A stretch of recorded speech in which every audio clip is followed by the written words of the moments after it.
All right, let's call to order the meeting for the Community Development Committee. It is 5:10 when we're starting. So members present, myself, Ben Garbutt, Amber Fletcher, and Andy Bakke. And then we have from the Historic District Signage Committee, Selma Pitzer here.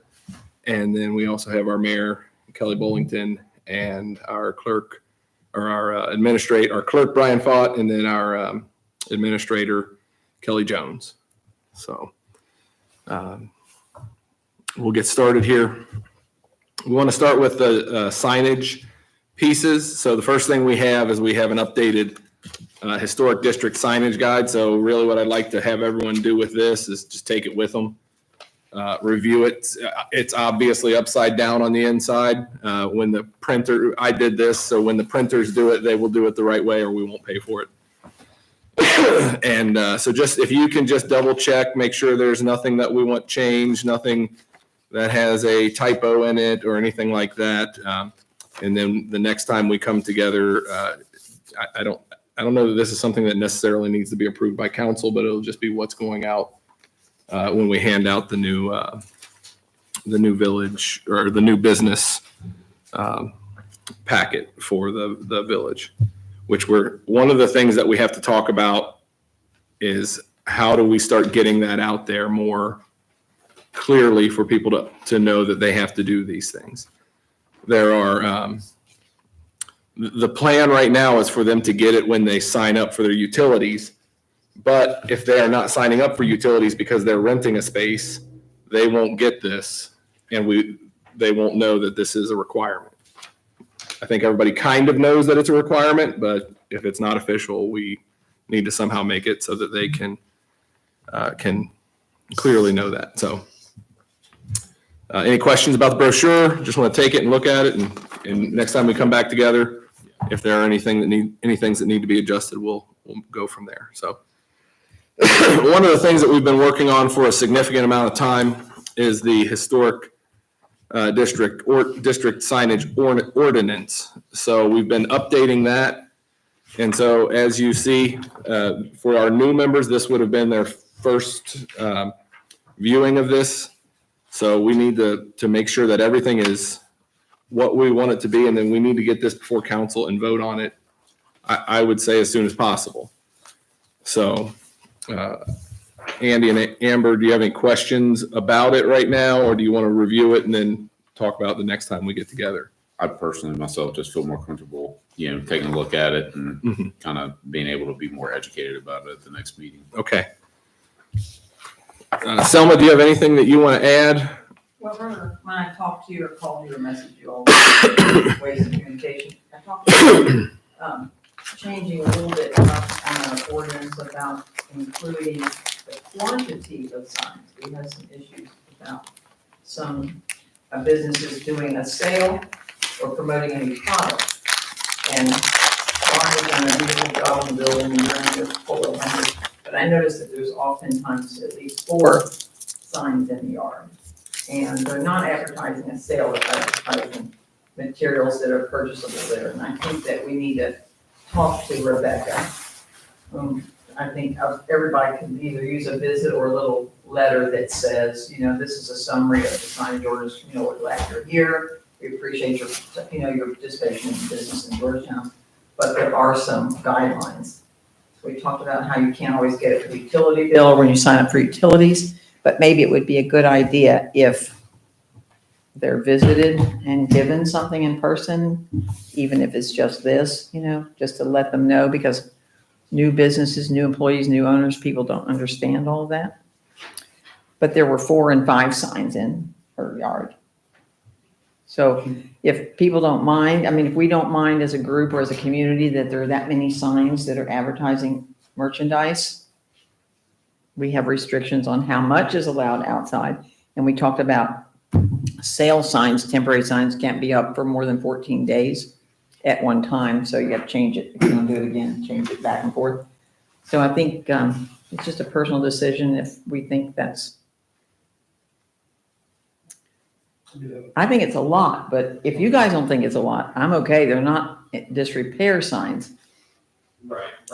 Brian had a question. Let's see what it- Since the landlord who does not, who may take care of utilities, is essentially responsible for the overall maintenance of the building, could you compel them within this ordinance to make sure that the tenants are aware of the signage regulations to where they could face fines if they're not making sure that it's done correctly?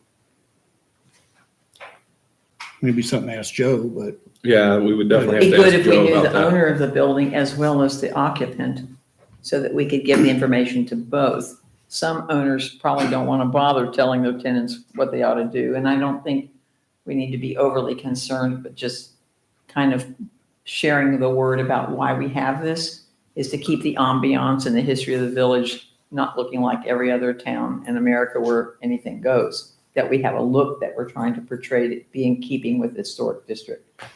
I think people are mostly pretty compliable about it. And maybe in those conversations, something that you can do is have a conversation about what's acceptable outside the business as far as signs and whatnot on the sidewalk. I personally don't have a problem with it because I think as a small village, we should do anything and everything to help our businesses promote themselves and be successful. And if there's something that's excessive, I think that can be remedied in a conversation. I think that goes much better than, setting rules and saying, here's the rules and you got to stick to it. If it becomes a major problem, then I think that, in my opinion, again, this is just my opinion, but I would think then we could come back to the table. I really want these businesses to be able to succeed. And a lot of times those windows and doors that they're in behind are a little restricted and have some restraint to them. So I personally, They're in keeping with yeah, the regulations require. Yeah. That was part of my thinking too, that if we as a group feel like that's okay, then we should leave it alone. And if we see a problem, or we think it's one, we can address it personally and ask about it and see. I personally think we have some great business owners all around the square and even down through the post office. And I think any of them would take to a conversation, just talking about, if there is something that doesn't really set in well for our standards, then I think any of them would be receptive. I think the essence of what they were trying to do was not have somebody spend, say, $5,000 and then find out it's unacceptable and have to go back. And Yeah. That too, but I'm talking to the signs on the sidewalk and the side of the Yeah. businesses. Yeah, and I would probably second that, because I think we don't want to come off as punitive Yes. to businesses, and we got to be careful to toe the line of keeping the historical, but at the Right. same time, we just don't want to be punitive to where we hinder, like Kelly's saying, there, I think we got Right. to draw that distinction somewhere too. Well, as you guys read through the ordinance, you'll know, more what we talked about and what we're trying to get people to guide into most of the time for the betterment for everybody without being difficult. Yeah. Another thing that we had talked about, and I've talked to several business owners about this now, and is those who are currently in violation. And so one of the things that was requested is that we no longer mention them by name in the public meeting in front of the camera, because it might detract from their business. And so we will, I think we should refrain from doing that. I would like to propose this thought because we do have a couple that are in violation, and then also to kind of moving forward, if we have a business that comes into the community, we know that temporary signs such as banners are not allowed. But I think that we should give as much grace as we possibly can to allow businesses to get, because they're not cheap, to get a well-made sign. So I think as much grace as we can give to a new business coming in, and then also to a business that may be currently even in violation. So I had thought that the very, and I know we've kind of stretched it out already, and some of these businesses know they're in violation. But I would say at least a 6-month period to give them the opportunity to maybe raise the funds their margins are slim. And I would say at least a 6-month period for someone who's in violation. And if someone's a new business, 6 months to a year to be able to get on their feet and be able to and I'm open to discussion on that though. Well, the ones that are in compliance now, the new ones, such as Remax and the law office and iLaws and different ones, including Barney, who probably printed or had her own printer or sign, or a company. What we need is resources to offer people where we know what real prices are, because they may not be that bad. Well, I noticed that Cherry Street's sign is a canvas and it's blown out of its frame, pretty much. It's about gone. so one of the things I that, can't imagine that they're always that outrageous in price. Plus the stencil glass with, nice lettering isn't that expensive anyway. It's computer printed and Barney may be able to do it. well, that Rebecca my wife contacted Rebecca. Rebecca took all the photos for this brochure, by the way. And so she's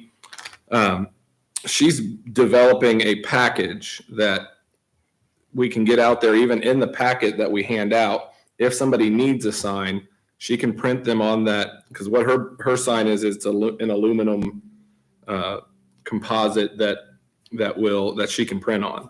And so she's going to get us a packet that has the printing, different sizes that will meet the requirements that are needed, and then it will also include the hardware.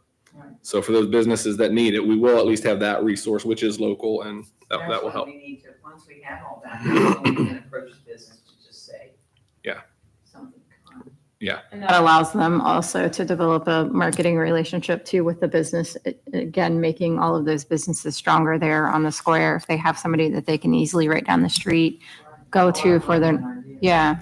We're very fortunate to have her. Mhm. Because it saves a lot. And perfect print, Mm-hmm. all paper things in the vocational school that works at cost. So there are ways to be professional and not cost a lot of money. Absolutely. A lot of people don't know that. The whole thing with the sign ordinance, and a lot of people are going into business, we've done this for decades. They're more interested in getting the facility ready, get the merchandising ready, and open up a store. They're not thinking about, there might be a signage ordinance. Yeah.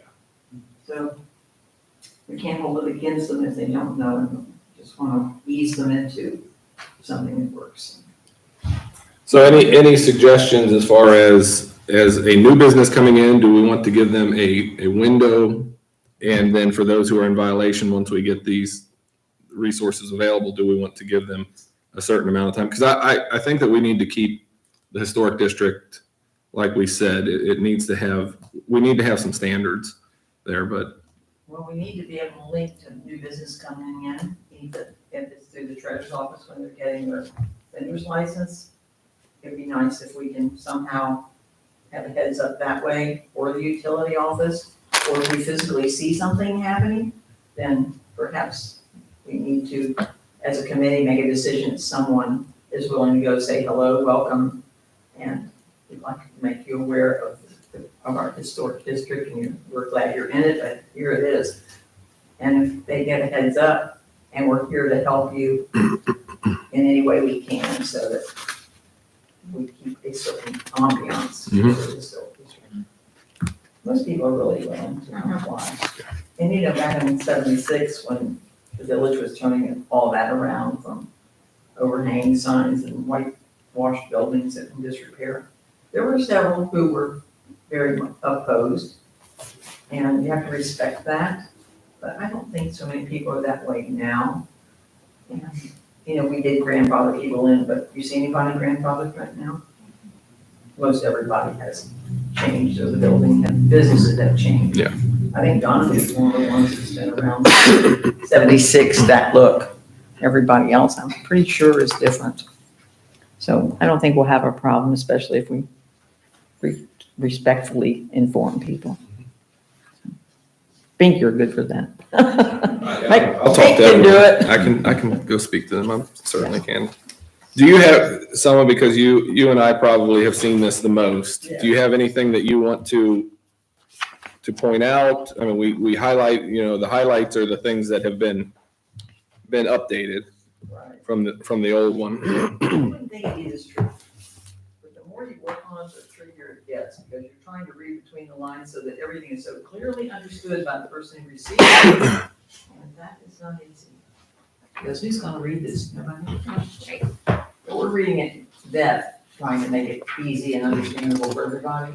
but the business owners are not going to read it, so we're not gonna scold them and slap them and hopefully find them. We're just gonna try to explain it and hope that they, we work through it compliant.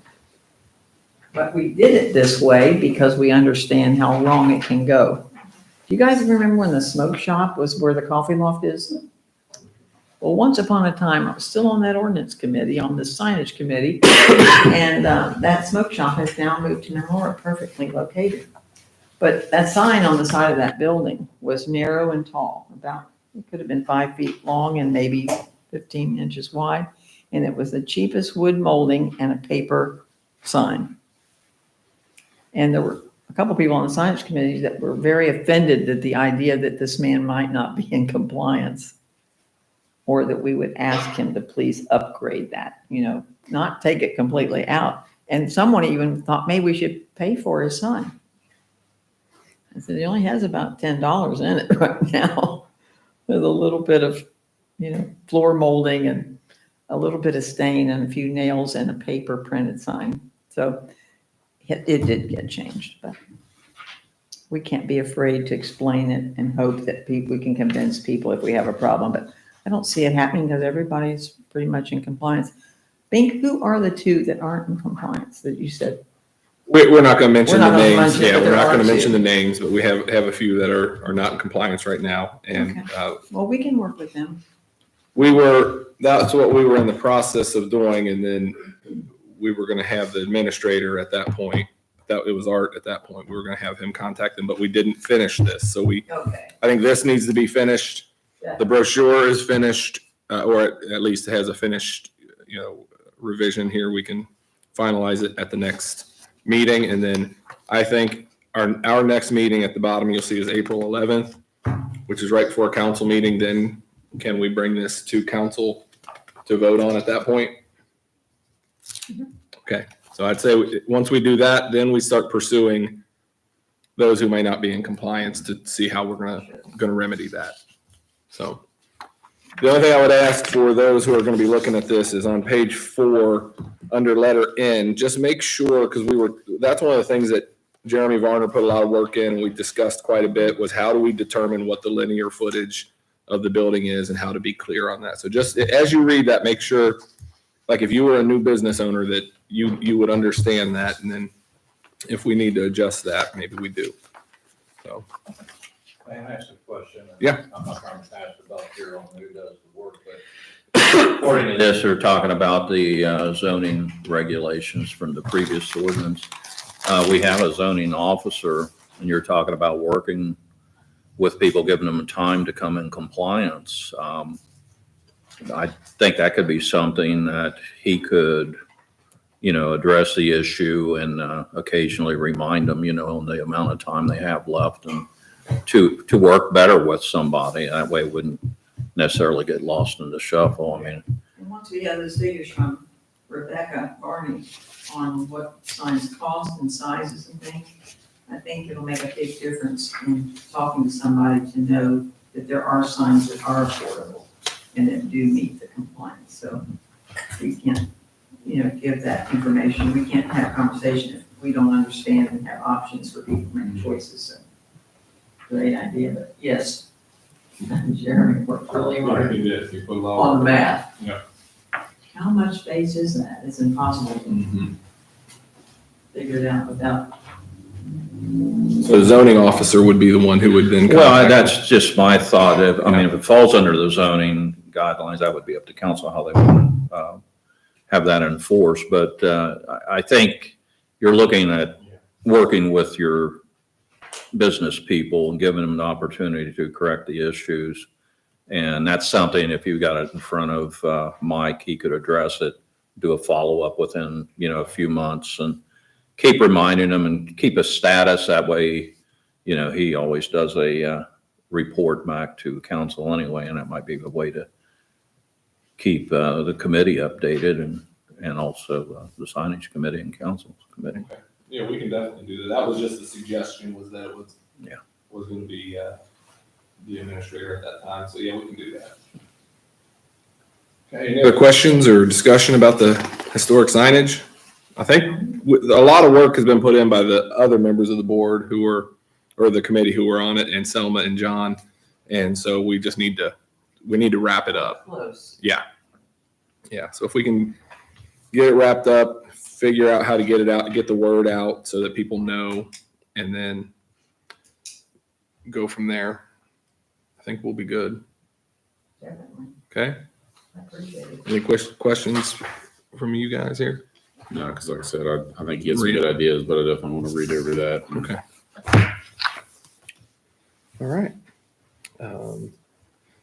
Selma, I don't know if you need to be here for the entrance signs. That's more, that's not got to do with the historic district. So if you want to go, you're free to go. If you don't want, or if you want to spend the rest of your evening with us, you can. Oh, my God, you can be Okay. I have another committee member sitting behind me Okay. from another committee. Another committee. All right. We'll just, stay. Don't forget your purse there. All right. Thank you. Thank you. Okay, so I'll give you an update on where we are with the entrance signs. So this is something that was voted on by council to put new signs. I think they were $200 each. This was back in 23, towards the end of the year. And I have resumed talks with AA Safety. They're the ones who are doing the sign. I've emailed them all the correspondence that I have from the former CDC committee members, and his name is, I think it's Jeff Blackburn. He's going to be getting quotes for me and get everything back to me. They can do all the work. They can do, that's a question I wanted to have here with us is, maybe Kelly, you can answer that. Kelly Jones, sorry. Do we want them, do they typically provide the poles, the posts, or we do our own posts? If I'm not mistaken, I think we deal a lot with Jeff. That name sounds familiar. We typically take care of all of our streets.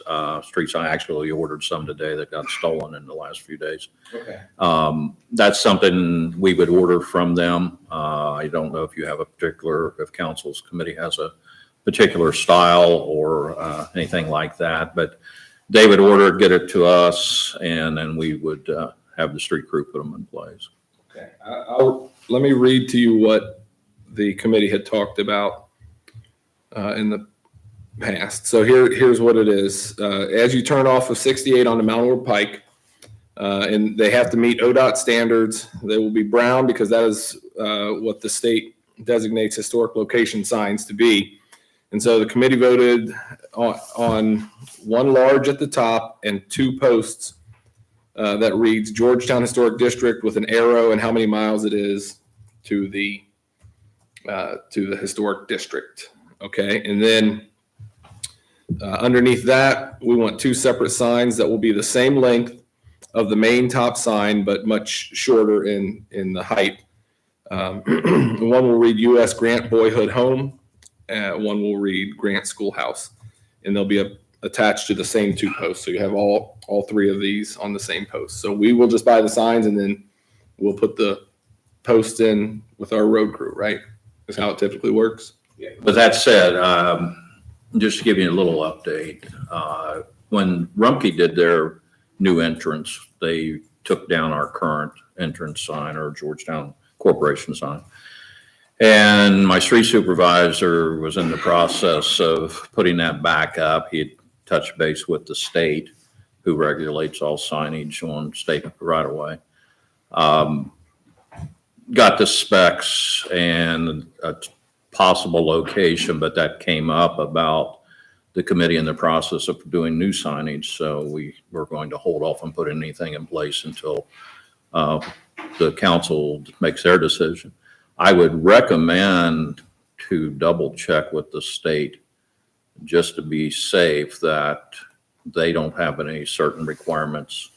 I remember years back when, and Selma, you helped me on this, when they were putting the signs out on the state highway for the fairgrounds and I think the Grant home. Jim Beasley was instrumental in getting that done because we didn't meet the criteria the state had at that time. Jim was a local engineer who was working for the state at that time, and Jim got it done for us. But there was a lot of requirements. Of course, that was outside the corporation, But again, when the state regulates signage, it'd be better to be safe than sorry before you make a major investment in signs. And double A do they check those requirements when they order them typically, or? Probably be more for us to do it. And Okay. that way we know we got accomplished. Is that something that we should do, Kelly, or we should have the street I superintendent? can have street superintendent make contact with them. I tell you, once the committee gets the design, closer to the design, Okay. then I can get that in front of the state and see if there's any issues. It'd probably have to go to Chillicothe for, that determination. It would have to go probably through engineering. I don't know if the local post would make that decision or not, so. Okay, well, I sent everything over to Jeff at double A, and they're supposed to be drawing up a plan for us, so they should get it to us. Traditionally, the signs we've been purchasing lately is pretty much the format, the Green Okay. Village logo type sign. I don't know if that's what you have in mind or not, or, Well, those are just the historic district signs that we Okay. just talked about. okay. So that is going to be, they're going to be the brown signs with the distance. So that's what that is. Then this is another thing that was, that I requested from Nancy and she sent to me. So it's that and we had voted on this also, these 6 signs, they're secondary entrance signs. Do you remember when we talked about this in council? So these secondary entrance signs, and we need to order 6 according to this email. And they are, she said they may have the color and wording since they gave us a quote. I already emailed all this to him to make sure, see if it all, if everything matches up. It's supposed to be 18 inches tall and 24 inches wide with a blue background with white letters and white border. And then it's supposed to just say, welcome to historic Georgetown. And so those are for the 6 entrances, I guess. So as soon as I get those details from him of what it is, I'll bring it to this committee, and then we've already approved these. I remember voting on these in council, so they've already been approved. So it shouldn't really be anything but approving the design and making sure that the requirements are met.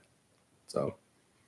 Well, A&A, they're pretty good on the state standards. I mean, that's their Okay. business, so. Yeah. That'll be an issue. It's just making sure that the state doesn't have an issue with it. Okay. Well, as soon as I get that, I'll forward it to you, Kelly Jones, Okay. and then we'll get that to the street department. Is that what you want to do? Yes. To make sure. Okay. All right. As soon as I get it, I'll forward it to you. He said it may take a week or two because they're getting swamped right now, but he said they'll get it to me. I just wanted to bring everybody up to date on where we are with that. That's something that Nancy was leading, and then she sent everything to me. So hopefully we can get this taken care of seamlessly. All right. So any other questions about the entrance signs? All good? Okay. Special events ordinance and application. I just put revision there because we've had a lot of discussion about this. I talked to Kelly Jones for a couple minutes yesterday about what we're doing with this. So if you have a copy of that, we did have some questions. Anyone else need one? There you go.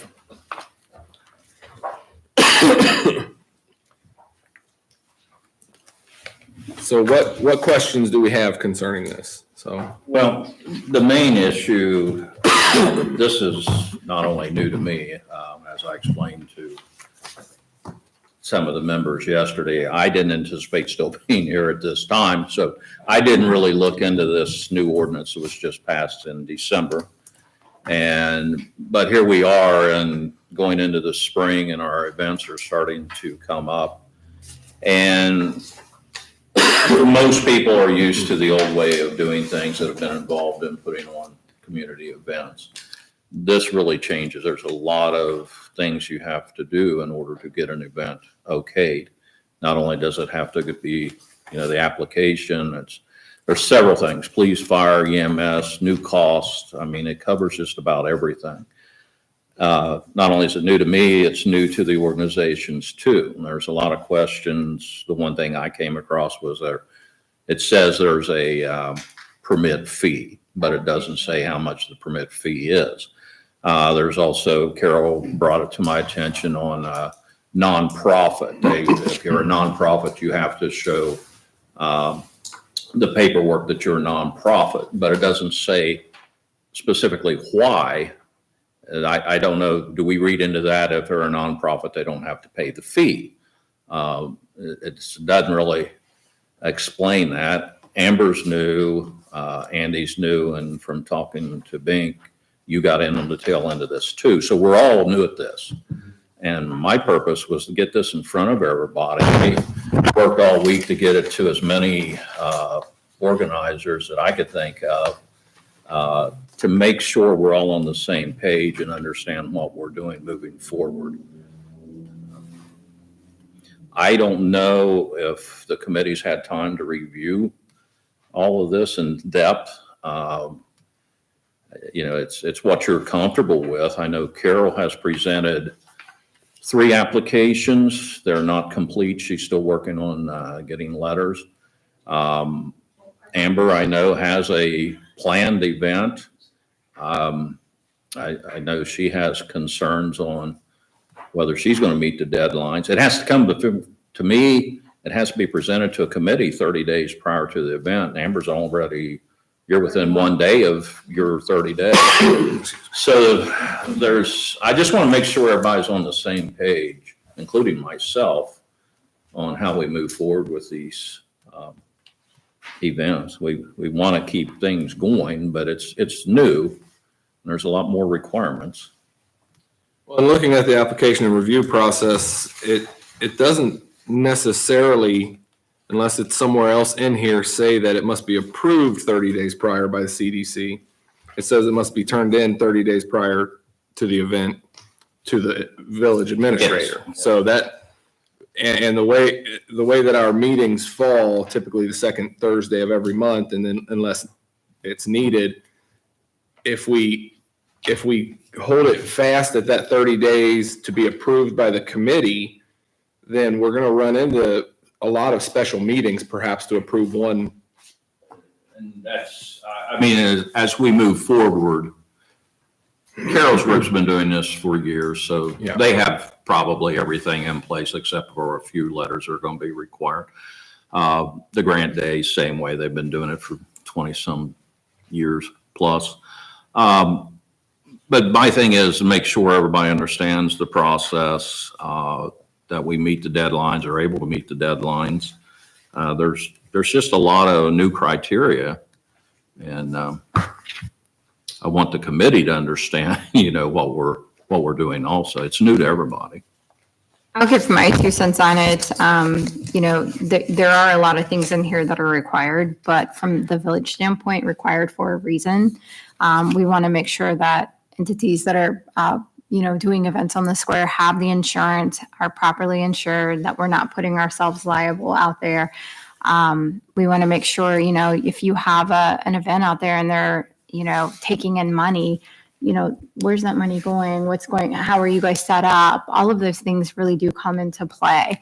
We also want to make sure, keep in mind with these events, most things happen around the square. The courthouse square technically isn't our property. So, they're using it. And I can tell you, at least there was one event within the last 18 months where we received a phone call where cleanup wasn't done on the courthouse square and they were very upset. So we've got to make sure that we have standards in place. This policy, I don't know it like the back of my hand. I had nothing to do with writing it, but I certainly supported it. There's probably some cleanup that can be done, but keep in mind through this committee, it's about having the conversations with the people and making sure that everybody understands what's going on in these events. Prior to this policy, there was nothing. Literally you could come say you were going to have a circus on the square, and it could be a circus plus other crazy things, so there were no handles on how things were done around the square. So this, in my opinion, this policy is certainly needed to the 30-day notice that's in here.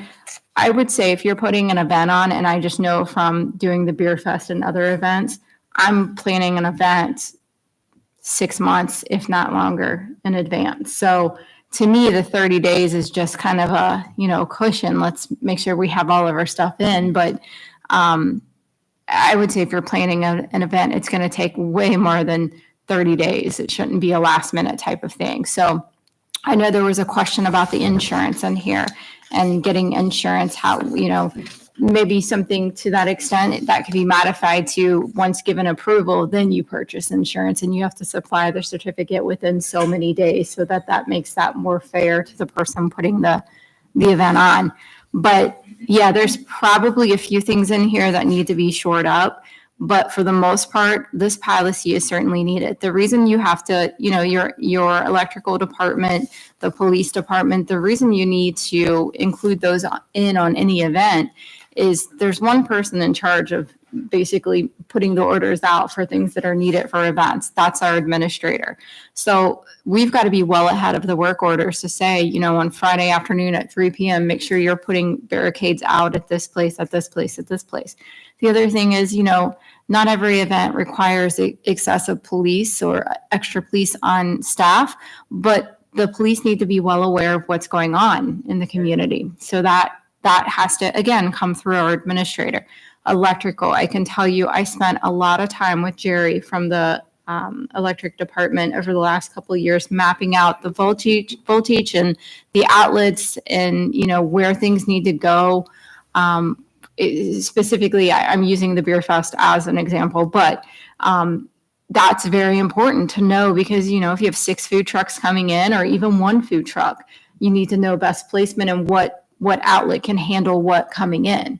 So the ground minimum here is definitely warranted. I would highly encourage this committee to use this, to make it your own, but to use this as every time that somebody is going to have an event. Honestly, I believe they can turn it into Kelly, but then, Kelly needs to let them know, hey, the next CDC meeting is this date. And we would like for you to be here to talk through your event. Use this as a way to have a conversation and make sure what you're putting on the square is reflective of this community. So that would be my 2 cents. If there's modifications, I would say go for it, make it your own, but make sure that we have something in place because prior to this, we had nothing. Well, under the insurance, there's a whole harmless agreement that has to be signed. Who prepares that? Is that something that our attorney prepares or they're required to? Our insurance company provides the accord. We just send it over to the administrator. Then that also would need to come with the application. Carol and I were discussing, we were trying to interpret different things, the way I looked at it, the way she would look at things. And as Kelly just touched on it, I would recommend Carol go to the fire chief, go to the police chief and say, hey, I'm having a concert on the square. Is there a need for police to be there? Okay. And I'm sure Rob's going to say no. It's not a bad event. It's just people will do our drive through and get a small letter from the chief. He could get that to me.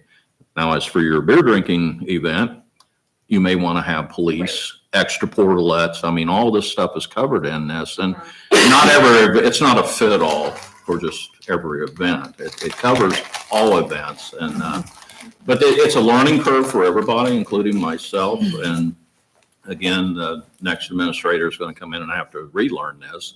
But I want to get it before everybody and try to work the bugs out as early as possible. And it's growing. We're going to find things that don't work or need to be changed, and we need to start somewhere. So. And what you could do potentially is bullet point this ordinance. If you're looking to have an event, you need to do these 6 items. And, we could post that on Facebook a couple of times and just make sure that we keep that out there in front of people, but maybe just quickly do a quick bullet point once you make it your own so that if somebody's coming in, you hand them this ordinance, but there's a quick tips right here. Here's the main things that we're looking for. And I'll tell you too, we had that great event.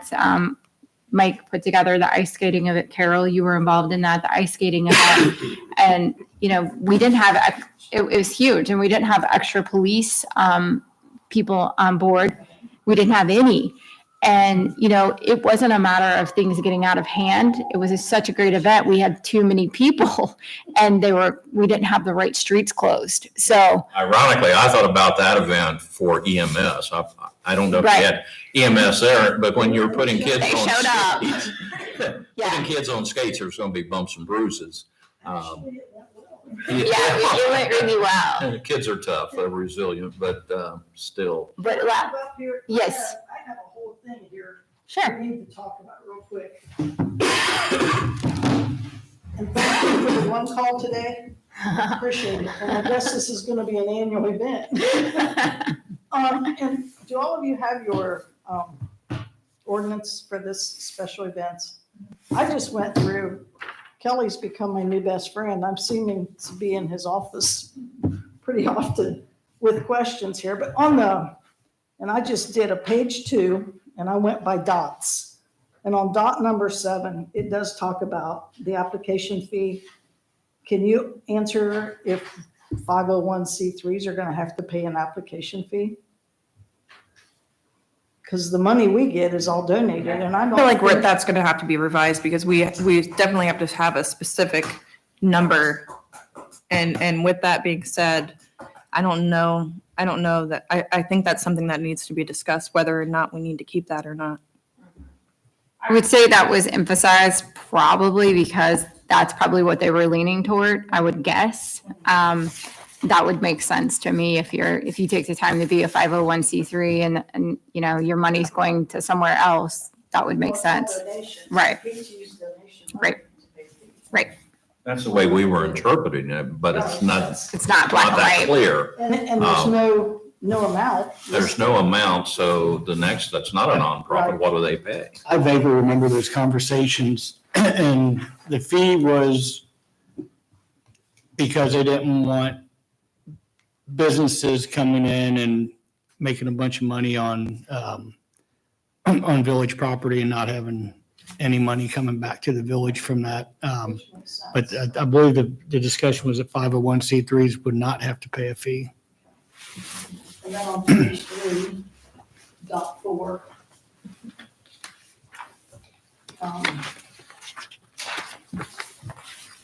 Is there a minimum amount of insurance that has to be carried on an event? Because this day and age, 2 million doesn't go too far, so my insurance company said. So I didn't know if there was a amount. I don't remember the amount that Art had supplied me in October, but I can certainly look that up and see if I can find that number. I don't know if that was like a definite number. That was just the number that I was given. In a previous number, but this is a new ordinance, so. Right, but it's not in the It's ordinance. Like I was talking, I Right. know, and that's what Yeah. we were talking the other day, Yeah. Amber. I have to go watch legislation is now, but it's vague in certain areas, so we're gonna have to tweak it as we go and cover these issues. And that could- But not to say we can't go back and use the same liability insurance, and if there was a fee prior to, which I don't believe there was, we could go back and use those same fees if the committee and council agrees with that, so. So on page 4, dot 3, it says personal care EMS department may provide on-site first aid services for a fee. Here's no fee. What is the fee? Yeah. What's the fee? And if we're Georgetown residents who already pay taxes, are we gonna be charged a fee on top of that? So that's another, I'm just throwing these out here because this is stuff that needs clarified. Also on page 4, dot 9, and that's something we take a lot of pride in taking those barricades down and putting them back exactly like we found them. We also sweep or pick up any trash. We do leave popcorn if we have it because birds eat it. Anything else, I would have to say, and I think someone will vouch, we leave it better than we found it. We have always gone up there and Carol's brought her Bring- leaf blower. Yep. And we cleaned out more cigarette butts and more trash out of the courthouse square than you can imagine. It's unreal. And we've always prepared the place where we were gonna host any event. And, Well, I don't like when I drive up the next day after an event and here's the barricade half in the street, half out of the street. They should be put back like they were found, stacked nice and neat. And I think that should be added. Because it return back property as found. On page 7, this kind of alarmed me because the yard signs, I think we started out with 12 and we've lost 2 or 3 maybe. We put our yard signs up, it says concert Thursday night or concert Saturday night, 7 o'clock. We put out, I'm sure we have 9, we may have 10. Exactly the week before. It goes out on a Thursday if they're Thursday night. If it's Saturday, we put them out Saturday. As soon as that concert is over, I go pick every one of those up that night. We do not leave them. And it says in the ordinance, where's a maximum of 2 off-site promotional signs and 6 directional signs. We don't have directional signs, but are you gonna tell me I can't put up these signs? Just 2? Why bother? Thank goodness we have the bank's electronic sign and the fair boards, because we do put them on there. But that needs something done. So is the thought on that, you can't even put it, if someone wants to put it on their own property, they can't put it? I mean, it doesn't make sense. That part of the ordinance doesn't make sense to me. Yeah, that part doesn't. You're about to put 6 permanent signs directing people to the Grand Home and the Historic District and school. So I think as long as they're temporarily and respectfully planned where they're allowed to be and removed promptly after the event, it wouldn't be, Focus it's not too much to say, people would drive right past 10 signs all around town and never see them, because ours are small. They're just yards. And I think, do you have more? I'll wait. Okay, keep going. I'll wait. Sorry. No, jump in there. Well, I think this is a way that this committee can say, okay, last time you hosted an event, the barricades were a wreck. You didn't clean up. You didn't pick your signs up. Next time, we're not going to approve your event. So I think as long as people, I think maybe we have, because this ordinance is a working living document almost, it feels like. The next time is going to have to be much more just vigilant to make sure everything's covered. Can I interrupt to ask, you said there's an application fee, and I don't know what that is, because I'm not looking at the. We don't have it. There's Okay. not, it's not listed, so. Okay. When you borrow the interior of a facility for a party, a wedding reception, a meeting, there's a fee, and it's a maintenance fee. They're paying a fee to use it based on the number of people, and they're paying $50 or $100 so that it covers any damages, minimal damages, paper supplies, and, a little bit of utilities.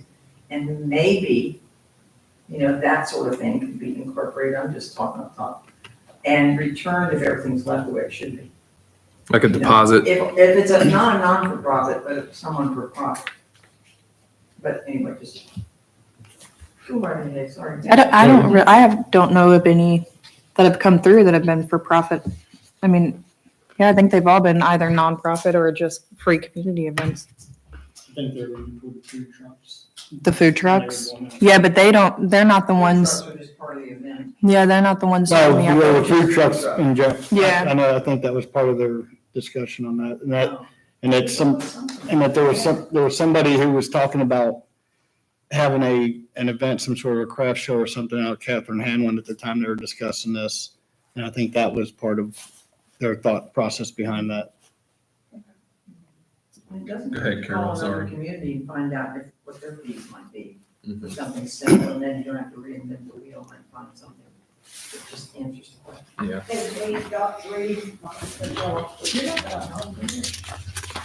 Administrator, locations of temporary restrooms. And Kelly and I discussed that. I didn't put that on the map.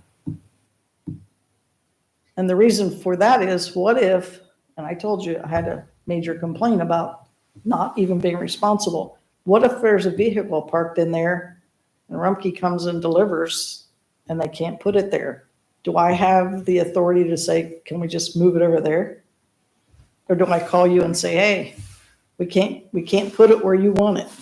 Well, our conversation a little more in depth yesterday of, do we put it in front of somebody's business or do we put it on village-owned parks that are around the square? That would be my recommendation. But I know the beer festival, you had several down the side street, but it was in a good location because it wasn't right in front of someone's door.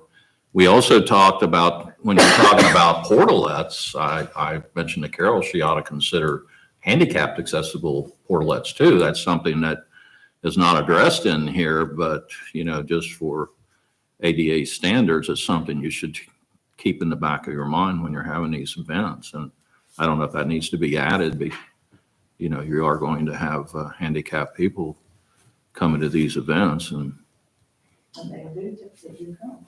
Mhm. And then on page 9, under fireworks, doc number 5, it says fireworks where is it? Permit for firework displays must be submitted by the fireworks manufacturer. Well, the fireworks we're getting are from China. I don't see that we can get a statement saying that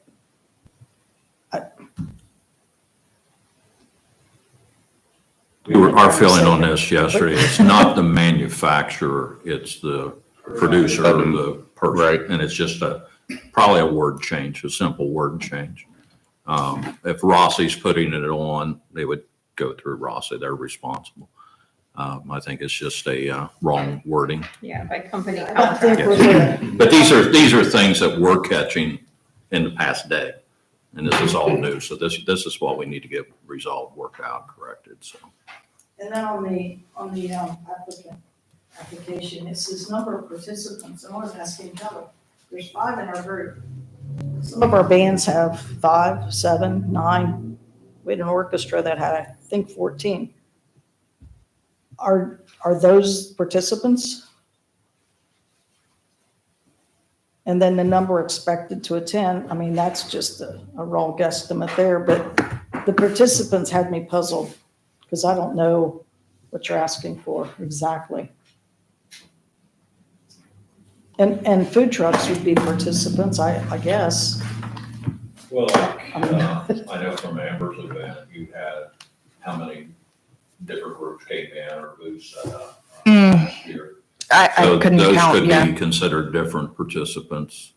Crowd-wise, my gosh, they didn't think anybody was going to show up to a skating event and then come to find out that's one of the bigger events.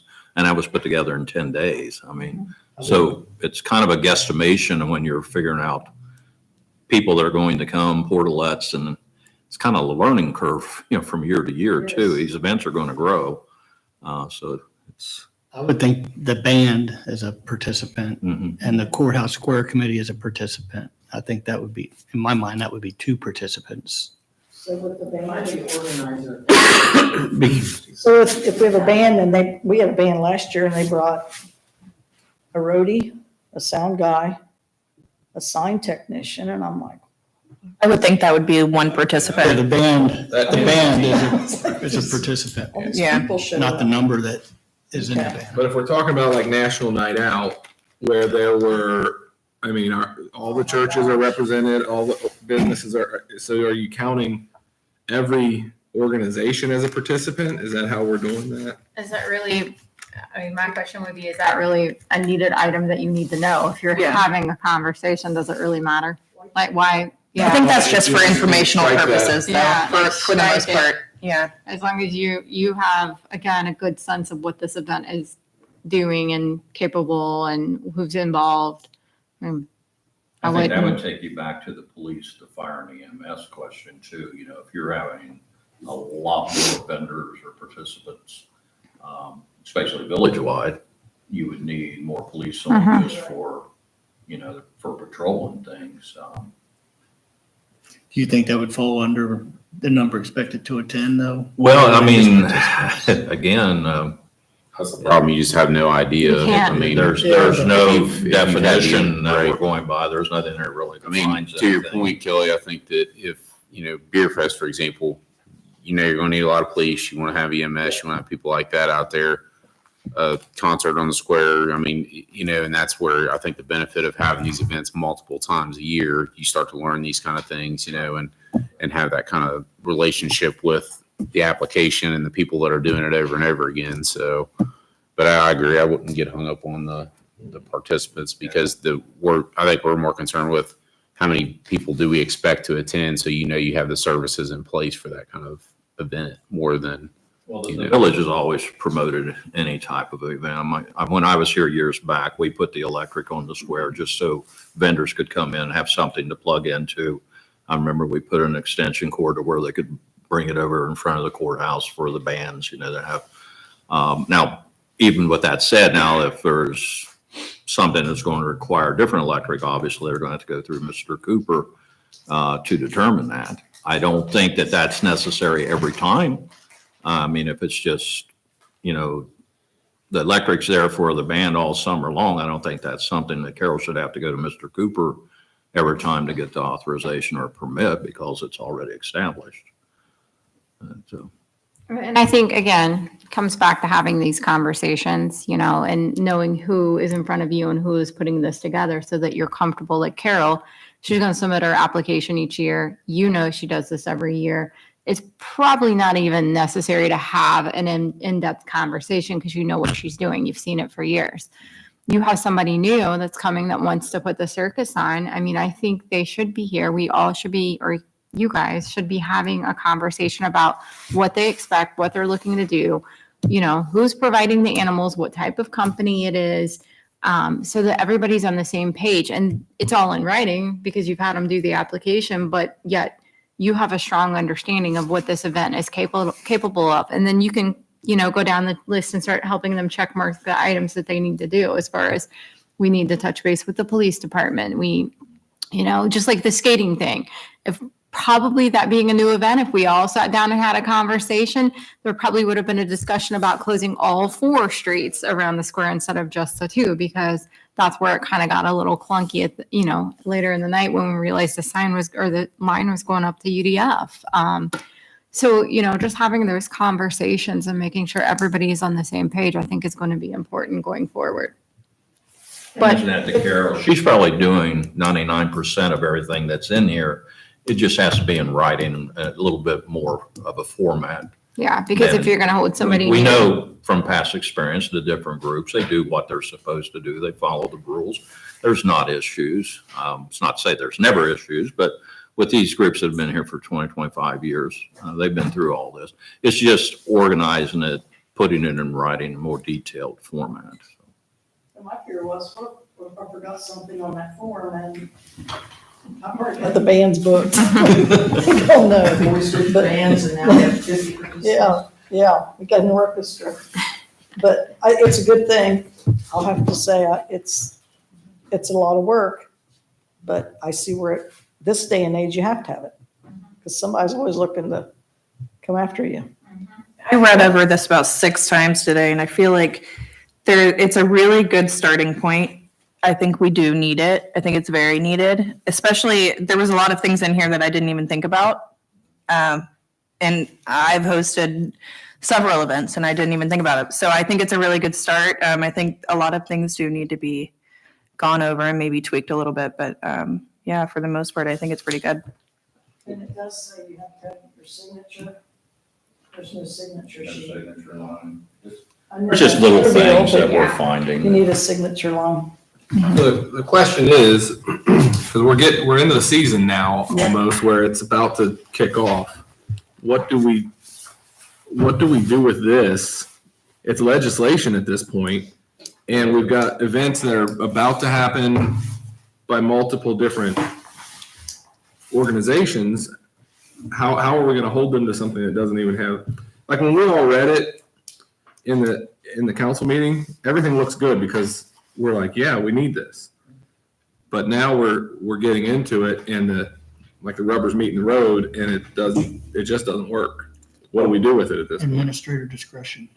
I would say administrator and committee discretion. I would say, again, go back to what you know. Go back to, let's use Amber's event. Do you know what Amber's doing? Yes.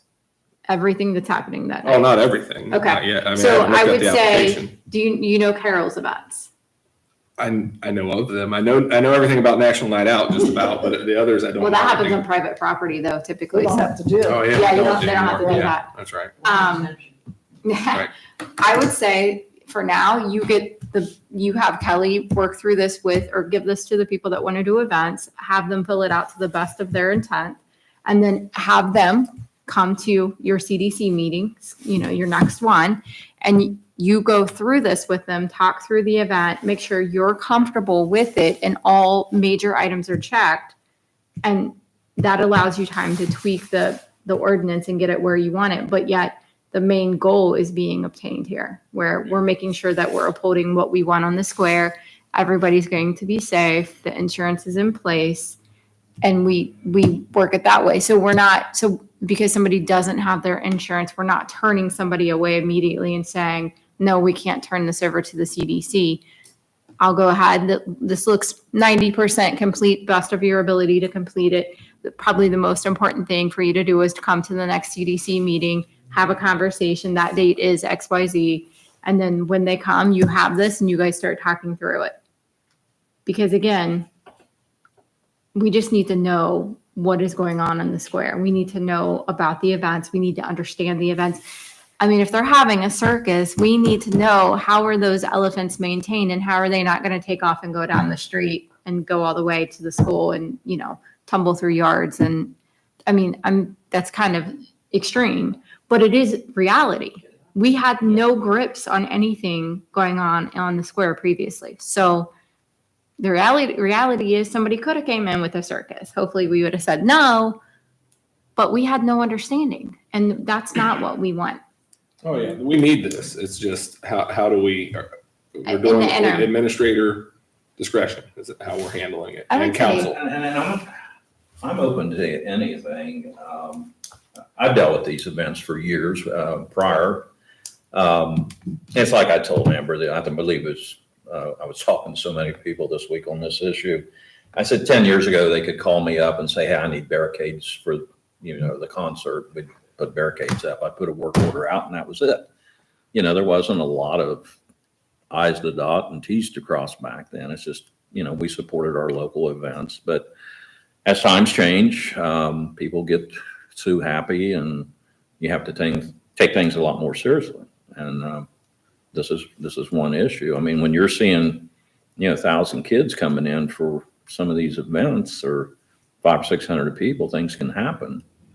And One thing I would like to see in here that's not mentioned is if someone puts out the advertisement, their name's on it. I've had today about a half dozen calls. Why are you doing your concert in April? Why are you doing? I have my phone number on I'm like, it. we're not doing that. What are you talking about? Finally, somebody texted me your poster. Yeah. You just put on the bottom, Oh, right up top, I had my phone number. but it doesn't say who.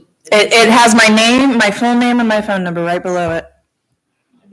Maybe that got cut off because I didn't see. While she's looking that up, I'd just like to say an observance. Oh, so you're looking at the actual poster when I post it, so above it on social media, it will say my name, my phone number, contact with any questions, vendor information, all of that, yeah.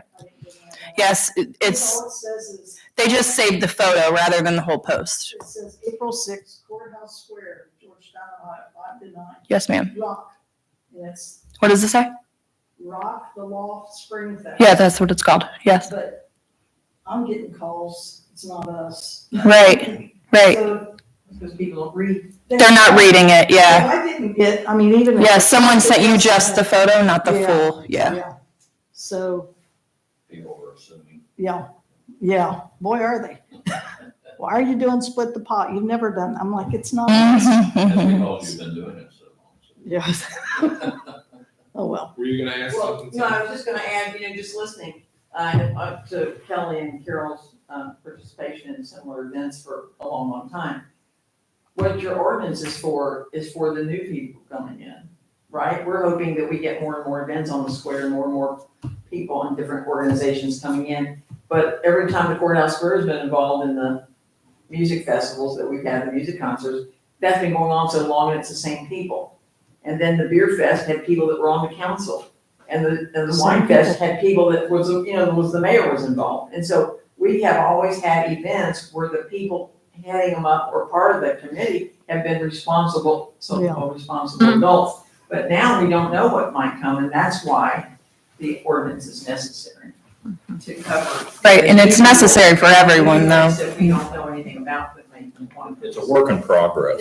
Yeah. Cover the bases and be prepared, but yeah. So another question I have is, does Carol need anything approved? And I know Amber has her event. I have and mine. I think she'll have to be recused from voting on it, of course. Amber is the one that's pressing right now. She's Right. trying to get hers together. And again, I'm flexible on, I have everything except for my insurance because I didn't want to purchase a policy before it was and that's voted. another thing, and Amber brought this to my attention, she's facing buying an insurance policy with the chance of not getting approved. Now, if the committee says Kelly has everything there, and I think it is, and I give it to you, and you give Amber a drop dead date to have her insurance into me, we move forward. But if that insurance doesn't get to me, then I can't approve it because that was your requirement. That was part of the application. So, And I would modify that ordinance to say something like that. Once approval is given, you have 10 days to provide certificate of insurance. Yeah, that's more than Okay. reasonable, yeah. One more thing, this has nothing to do with the ordinance. I think it kind of does. Grand Association, Courthouse Square Association, we're doing the fireworks. And we're getting donations, and like I said last time we were here, we were not asking the council for money. But Stan and I have been meeting and talking. In the past, I guess the town has supplied the firework insurance. And I'm not asking for an answer or anything, but if y'all would want to discuss that, let us know. Figure out what that Okay. costs. I think it's about $350, but I'm not sure. I don't know. Somewhere in there. That was last year, that's probably $400. All right, Thank you. thank you. So then do we then approve that event on the square? And then she has a time frame to get the insurance?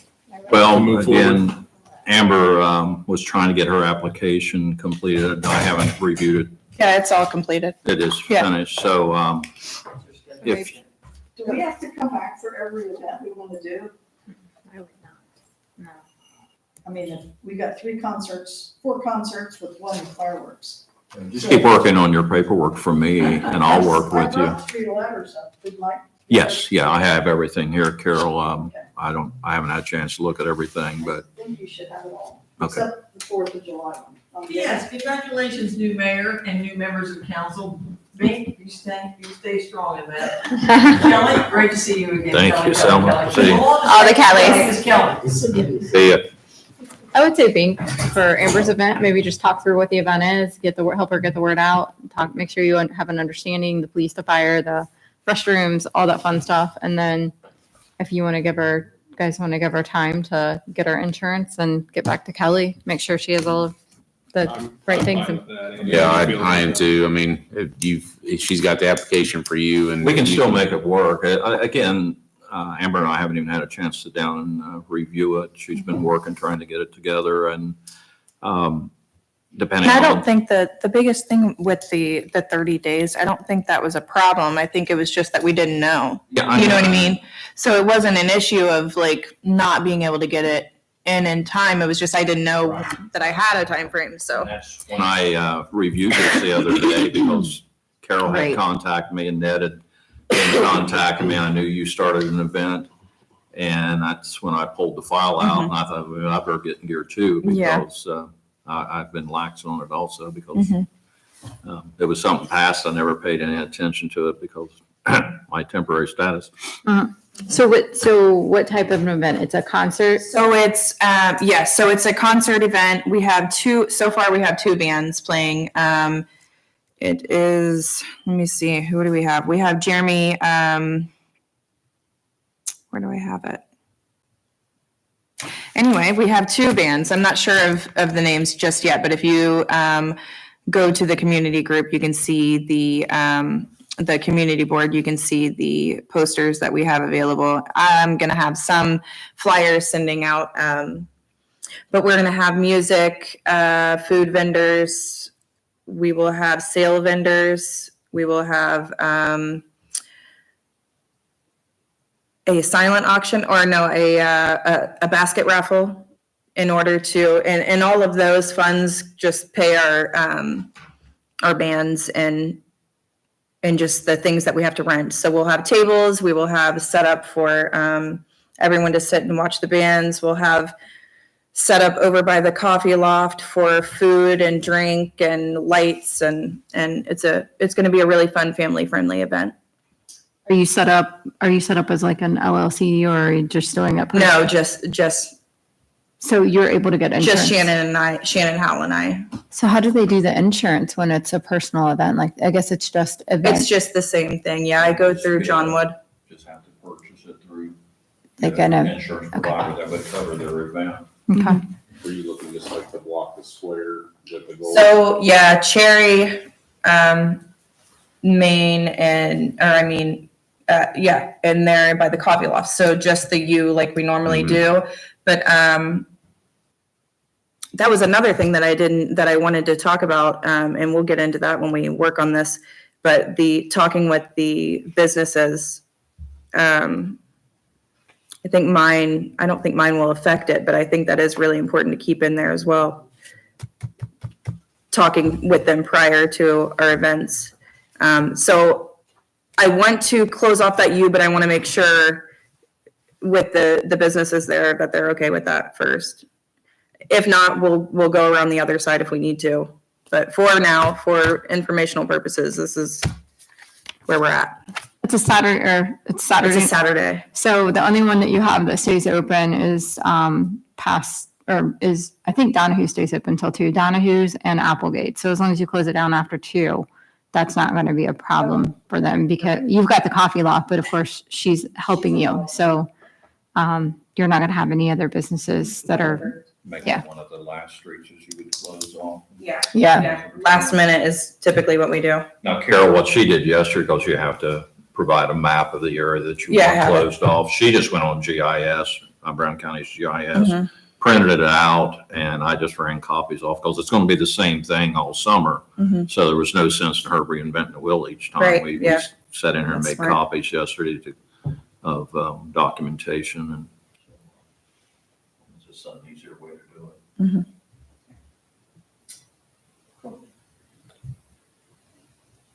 All right, we good on that? The only other question I did have is, remember Mike brought up the idea of a farmer's market? And if you did that all summer, would that just be one time that's approved?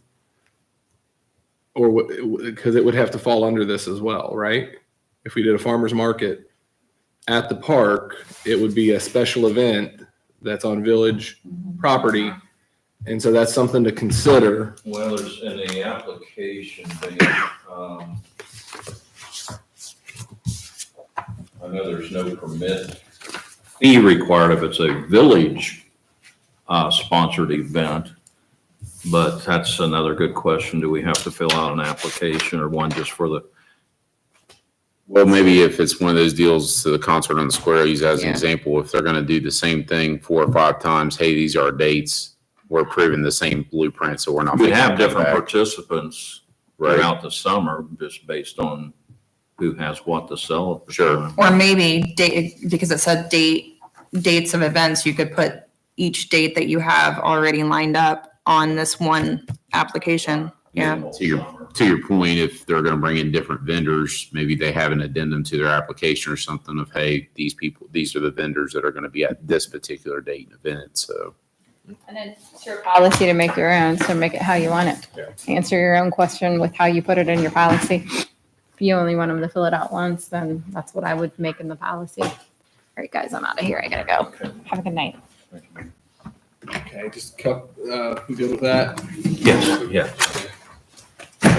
So are we putting a date for Amber to get the insurance to you? That's up to the committee. I would recommend it. I mean, the bottom line, you know, Thank you, Kelly. if that's a requirement, she doesn't have it, then we can't move forward Okay. by so- ordinance. So what is the date of the event? April 6th. And I'm good with 10 days. I mean, I think that's fair for everyone from approval.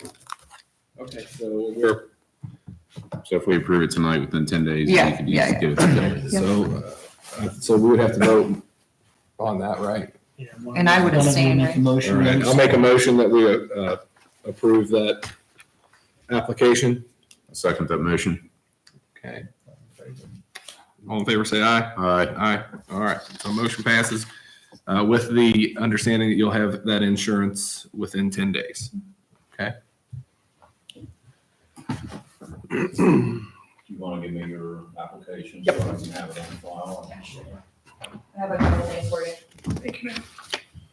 Okay. So second to last thing here, and the last thing we won't spend a lot of time on is just to get it out there, thinking about it at this point. This also, so this needs to come before council. This is the ordinance to establish procedures and regulate the trapping of nuisance raccoons and groundhogs in the village of Georgetown, Ohio. There's been a lot of discussion about this. The last CDC spent a lot of time working on, Joe wrote this actually, so we, the committee didn't come up with this. Joe wrote it and then we read it. So my recommendation is to get this into the hands of everyone on council and then vote on it at the next meeting. And then it will be established as an ordinance. That way everyone has a chance to read it, see if they want to adjust anything, vote it to approve it or to reject it. So that's what I think. I would agree with that. If we could get that sent to everybody via email to review, and then we could bring that up at the next meeting. And Make sure I get a copy to put in the packet. Okay. Okay. Do you want me to send it to, or can we have Greg send it out? Either you or Greg, whoever has a digital copy would be best. I mean, you don't Okay. wanna- I'll have Joe send it to everyone. I don't think we want to Can we scan. do it. that? yeah, I was gonna say, if whoever get the digital copy, if he's got it, then. Okay. He sent this to me, so I'll have him send it to everyone on council. So once everyone gets that, we can, you'll be able to vote on it at the next meeting.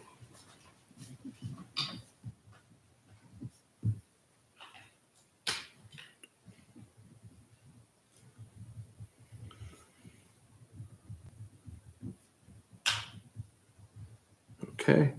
And then the final thing is this is something we started talking about back last year when I joined the committee, especially towards the end of the year. And it was a 5-year plan for the park. So there is, 20 additional acres that we own on the backside of the park that can be developed. And one of the suggestions that Jeremy Varner had, and I think, what's the economic development guy's name? Jason Hammond. He recommended that this may be helpful as well, as to develop a disc golf course out at the park. So think through 5-year plan, what you think might be a good idea to do with the park. That's something that, I mean, if we've got the land and we can do something with it that might benefit us, we should definitely begin looking at. I would agree with that. The one thing I would say, not to be the wet blanket, but being on the utilities committee and starting to read through that structure point report. And I know we spent a lot of time on that at that committee. That's something I think if there's, grants or there's something out there for us to develop that, but reading that report, it's a little concerning to say the least. So I know I was going to bring that up at the